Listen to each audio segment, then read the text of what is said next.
Bonjour et bienvenue à cette leçon sur WordPress. Il s'agira de l'installation en ligne.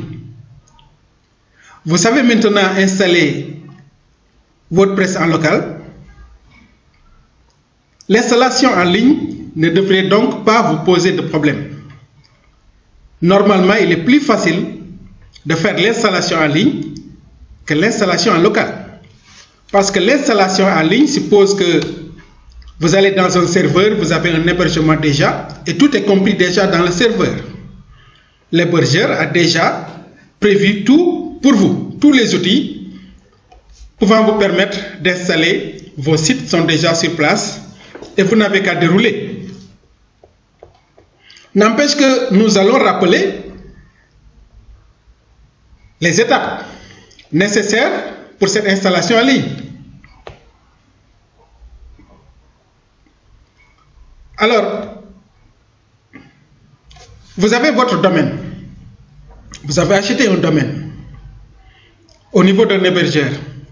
Et l'hébergeur vous a envoyé un mail pour vous donner quelques informations. Regardez bien ce mail-là. Vous aurez les premiers identifiants FTP parce que vous aurez besoin de la méthode FTP pour pouvoir envoyer vos fichiers vers le serveur. Vous notez donc ces identifiants-là FTP. Vous aurez besoin d'un client FTP. Nous l'avons déjà dit dans les leçons précédentes. FileZilla est un bon logiciel FTP et il est gratuit.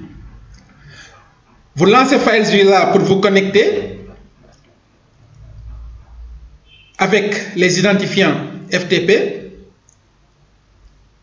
Vous envoyez tous les fichiers au niveau donc de votre serveur.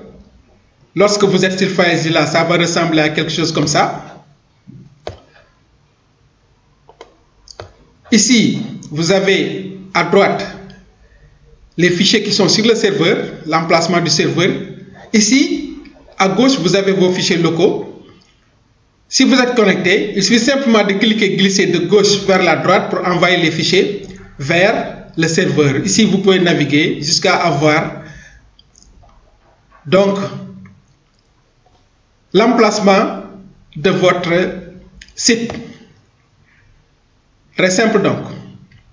L'envoi des fichiers par FTP. Mais bien sûr, comme nous l'avons vu dans l'installation locale, vous aurez besoin d'une base de données.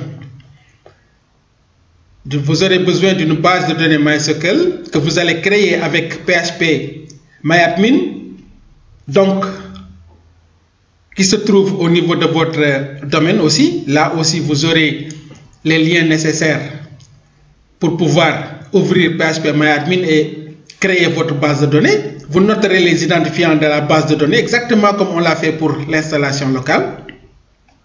Une fois que tout ceci est fait, c'est-à-dire que vous avez votre base de données, vous avez envoyé les fichiers WordPress au niveau de votre serveur. Maintenant, ça fonctionne avec un navigateur. Vous lancez un navigateur Chrome ou bien donc Explorer ou bien n'importe quel autre navigateur, Firefox par exemple, et vous allez lancer, ouvrir, essayer d'ouvrir le fichier install qui se trouve dans WP admin de votre domaine. Si nous regardons ici le fichier en local, vous verrez qu'effectivement, quand vous allez sur ce répertoire-là, vous trouverez ici, donc voici le WordPress,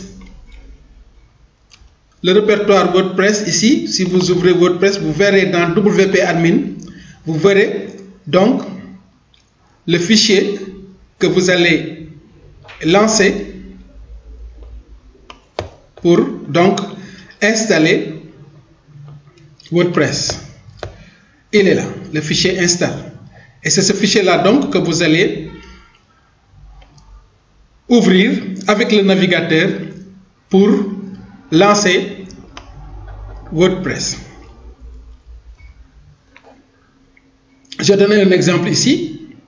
Soit votre domaine s'appelle orbitest.net. Vous ouvrez donc wp-admin et vous lancez install.php. Voilà, et une fois que vous faites ça, la procédure d'installation est lancée, exactement comme on l'a vu en local. Donc, FileZilla est là. Je récapitule. Vous vous connectez.